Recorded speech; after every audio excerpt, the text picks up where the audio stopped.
fàttali rek sa turu invité ak mooy kan ak moom lan lay def. Ousseynou Wade la tudd donc Ousseynou Wade moom mooy chargé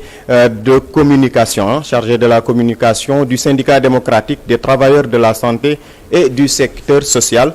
SDT 3S doon itam membre ci fédération des syndicats de la santé mooy kuréel bu yaa bi nga xam ne mu ngi ëmb ay kuréel yu yëngatu ci wàllum wér-gu-yaram alors donc tey jëlee monsieur Wade je crois que nuyoon na les téléspectateurs ba pare non alors donc dañuy soobu ci waxtaan bi directement démb gis nañu ne intersyndical de l'administration lëkkaloo ak yéen fédération des syndicats de la santé amal ngeen ab doxu ñaxtu jóge hôpital Fann jëm ci rond-point bu poste Fann alors loolu nag ngeen lëkkaloo ko ak lenn li nga xamante ni def ngeen ko comme action mu di grève boo xamante ni décrété woon ngeen ko démb naroon koo def démb ak tey jii donc grève de 48 heures alors ñu bëggoon xam rek par rapport à ce bilan de la grève bi nga xamante ni amal ngeen ko démb pour la première journée ban bilan nga ci mën a tirer. Merci beaucoup Rohan maa ngi lay nuyu bu baax di remercier encore une fois ci invitation bi di nuyuwaat le doyen Seydina Fatima ñu ngi lay nuyu bu baax a baax.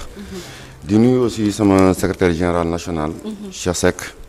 di nuyu l'ensemble des secrétaires généraux de la fédération des syndicats de la santé lu ko dalee ci président bi Arona Diop di nuyu aussi le secrétaire général de la centrale CNTS FCH Cheikh Diop di nuyu tous les travailleurs du secteur de la santé di nuyu aussi waa hôpital psychiatrie bi nga xamante ni foofu laa bàyyee ko vraiment di rafetlu waat encore une fois seen invitation en fait le secteur de la santé démb effectivement def nañ benn activité de marche ñu dooree ko woon ci hôpital Fann ba wetu ministère de la santé bilan bu ñu ci mën a tirer en fait duñu tirer gum sax bilan parce que le plan d'action est toujours en cours. Bilan de la mais au moins sur le plan de la mobilisation gis nañ ni vraiment nit ñi ñëw nañ wuy si woon nañ te ñu newoon ci terrain bi nañ xam ni wuy si nañ leneen li mooy que ni marche bi nuñ ko planifié woon sax demeewul noonu parce que c'est la deuxième fois bu ñu demandé autorisation de marche première fois dañ ko interdire woon la deuxième dañu bàyyi ba le jour ji ñu soog ñu jox autorisation ba pare modifier suñu itinéraire ñun ay travailleurs de la santé nañ te personne ne devrait nous empêcher d'accéder au niveau de notre ministère de tutelle cette fois-ci on a été coopératif déggoog policiers yi bañ mu am ay dérapage ñu bàyyam jàll mais la prochaine fois dañ koy wax devant les Sénégalais kenn du ñu mën a tere ñu yegg biir ministère de la santé incha allah rabbi et par rapport ak l'impact nag dafa àndoon nag un mode d'ordre de grève de 48 heures dans les hôpitaux bu ngeen interroger les gens qui sont allés se faire soigner vous vous rendrez compte que ni pratiquement beaucoup de travailleurs nekk ñu foon sur place poste de santé yi boo demee dans le sud comme dans le nord pratiquement postes yu fa newoon yëpp fonctionné wuñu donc de même que des hôpitaux ici à Dakar boo demee IHS c'était la même chose boo demee au niveau de l'EGIP hôpital général Idrissa Pouye c'est la même chose donc partout donc vraiment affaire bi impacté na. Alors maintenant est-ce que bon disons en tant que travailleur de la santé di saytu lépp lu aju ci wér-gu-yaramu sénégalais yi est-ce que yéen a ngi mesurer en même temps conséquences yi nga xamante ni waa maanaam njeexintal ji nga xamante ni grève yi ngeen di amal mu ngi koy am ci askan wi ci usager du service public de la santé. mais effectivement ñu ngi koy sóoraale ñun travailleurs de la santé duñ ñu génn ci sénégalais yi duñ ñu génn ci usagers yi en fait. gis nga liggéeykat kuy liggéey rek da ngay bëgg am ay conditions de travail yu adéquates par rapport ak mission yi nga xamante ni moom nañ la assigné dans le secteur de la santé mesure boobu ngay wax noonu moo tax régulièrement ñu du ngeen ñuy dégg sax ñuy génn mais problème yi dafa bëri dans le secteur mais à chaque fois dañuy dugal préavis dugal une plateforme mais pour mu am une issue heureuse c'est tout un problème te loolu noonu bu amee nit ñi di yëglu di waxtaan ci suuf je pense que mënoon nañ éviter mot d'ordre de grève yi wala yeneen yi ngeen di gis comme yu mel ni marche bi préavis nit ki balaa muy dem en mouvement day dugal préavis ak une plateforme ne la kat man lii nii ak léeg-léeg métti na ma te men loi bi mel ni leen 1 mois pour ñu apporter ay solution mais nguur gi balaa ñuy yëngatu c'est-à-dire autorités yi foog nit ñi dem wàcc ci mbedd bi wala décréter ay mouvement de grève ñun loolu gënaluñu dans cette plateforme là il faut que ñu comprendre un peu que ni l'histoire est partie en 2022 avec la signature d'un accord du 10 mai nga xamante ni comporté woon na plusieurs points dem na ci gouvernance dem na ci recrutement personnel bi dem na ci financement santé dem na ci yeneen ak yeneen. balaa ñu ñëw xëy na ci point de revendication yi ndax dina baax pour nga rappeler ko mais bëggoon naa xam ban motif lañ leen jox par rapport ak itinéraire bi nga xamante ni moom ngeen waroon amal seen marche te ñu mujj ko changer je rappelle que démb man maa couvrir seen marche bi ñu ñëwee ba rond point comme ni ma ko waxee poste Fann alors foofu la ñu daal di arrêté ñu braqué leen un peu pour ngeen mujjee def seen déclaration à la presse alors lan lañ leen jox comme explication lu waral mënu leen yëgg en tout cas ci destination bi ngeen jàppoon ne foofu ngeen war a amalee seen déclaration. bon dañoo ne dañuy bloquer circulation bi mun na am ay risques de trouble et cetera motif yooyu nañ ñu joxe te ku fa newoon xam nañ ñun on est des personnes civilisées et responsables. donc mënoon nañ ñu bàyyi vraiment ñu def suñu marche dem ba suñu ministère de tutelle waxtaan.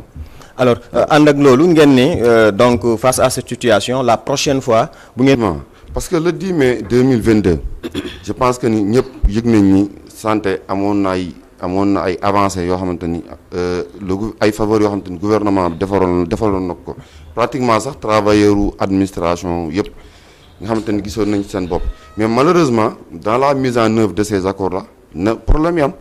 parce que secteur de la santé dafa nekk secteur bu xaw a spécial dafa bëri ay statut de personnel yoo xamante ni ñu ngi fa ñii ils sont recrutés par la fonction publique ñii c'est des contractuels du ministère ñii hôpital bi moo leen recruter ñii c'est les collectivités locales ñii c'est le ministère de l'enseignement supérieur donc ñooñu ñëpp dafa bëri ñu amoon benn indemnité boo xamante ni jox nañ ko travailleurs de la santé yëpp muy l'indemnité de logement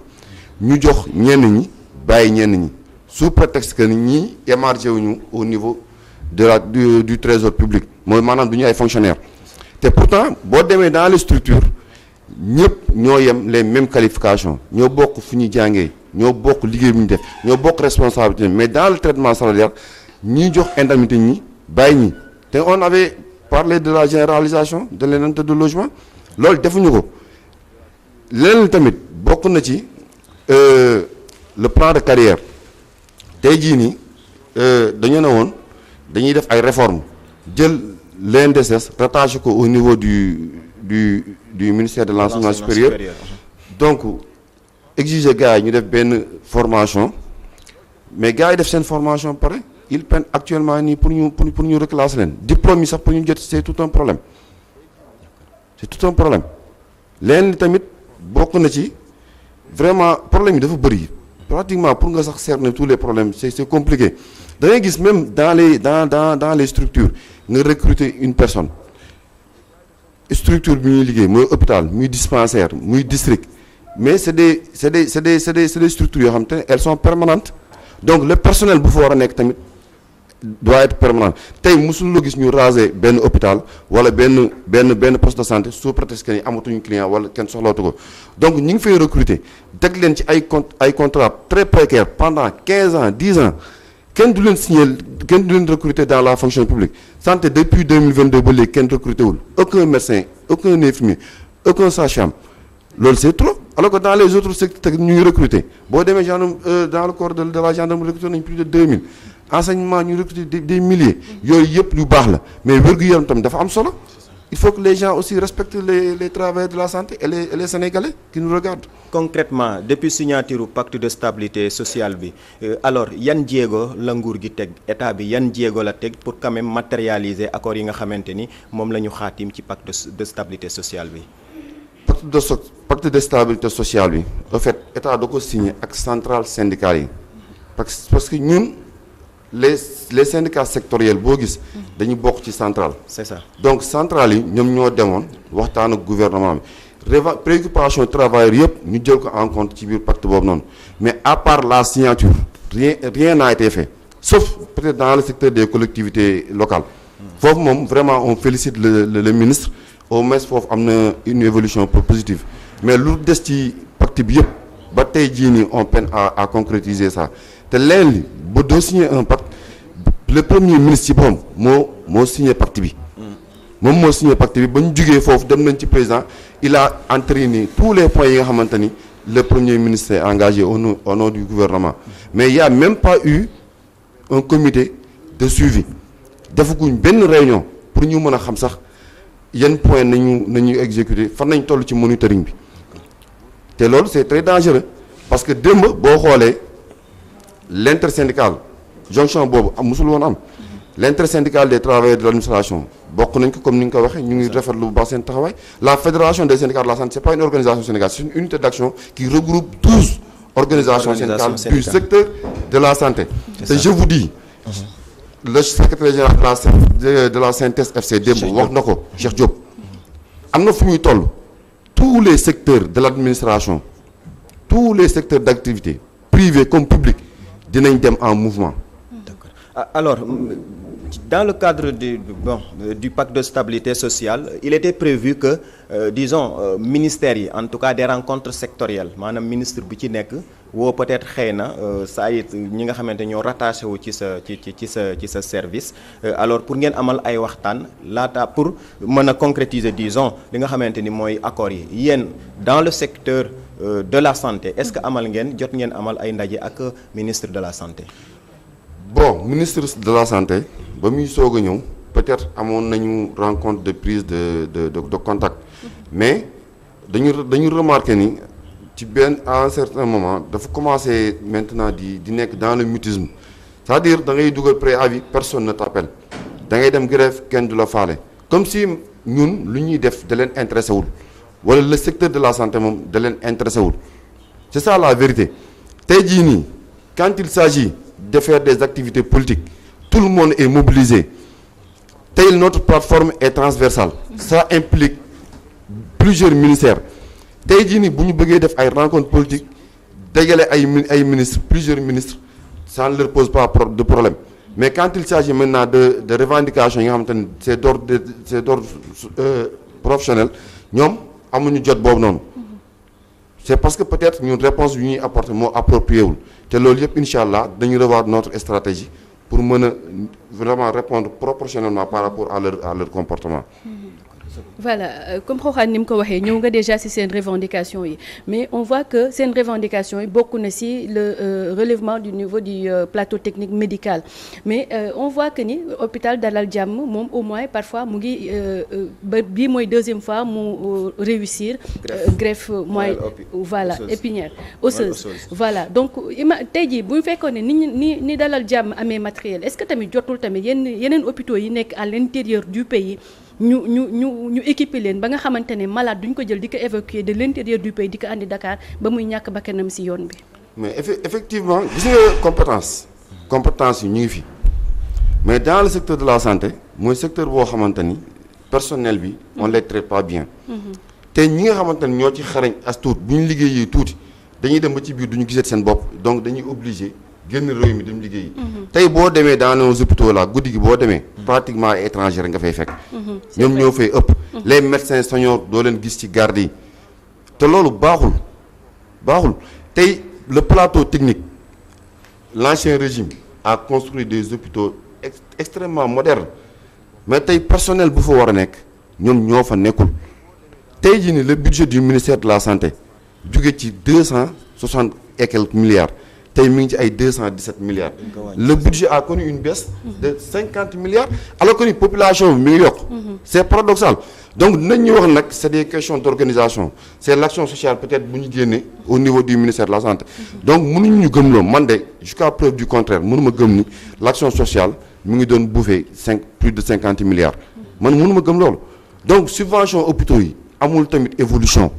bu ñu waxantee dëgg te demande bi mi ngi gën a yokk te demal hôpital bu mel ni hôpital psychiatrique nga xamante ni vraiment voilà dinañ ci ñëwaat. xëy na dinañ ñëw ci hôpital psychiatrique bu Thiaroye bi. mais laata boobu par rapport au point de revendication là qu'est-ce qu'il y a vraiment lieu de faire lan la ñu war a def pour mën a éviter quand même que peut-être comme ni ngeen koy voilà ni ngeen di xuppee que ne di ngeen radicaliser wu di ngeen defaat yeneen plan d'action ñu bañ a yegg vraiment ci stade boobu. waaw xam nga l'État s'était engagé déjà loolu urgence la dafa am 2 points yi nga xamante ni urgence la mooy la généralisation de l'indemnité de logement parce que ñi nga xamante ni ñoo bokk di liggéey bokk yem même qualification yi du ñu nangu muy am ay boddeegantu loolu on l'accepte pas on demande à ce que l'indemnité de logement soit généralisée ñëpp jot ci leneen li mooy c'est le plan de carrière ñu bàyyi vraiment nit ñi ku jàngi ba ñëw ñu mën a gis évolution ci sa carrière loolu moom 2 points yooyu noonu urgence la leneen li mooy les rencontres sectorielles le premier ministre mën na xool étudier la plateforme revendicative dajale tous les ministères concernés ñu waxtaan ci ñu jël ay mesures signé waat un nouveau accord. loolu kese la. ñëw xëy na wax balaa ñuy terminer ndax xam naa li ñu dese ci temps bëriwul ci hôpital psychiatrique bu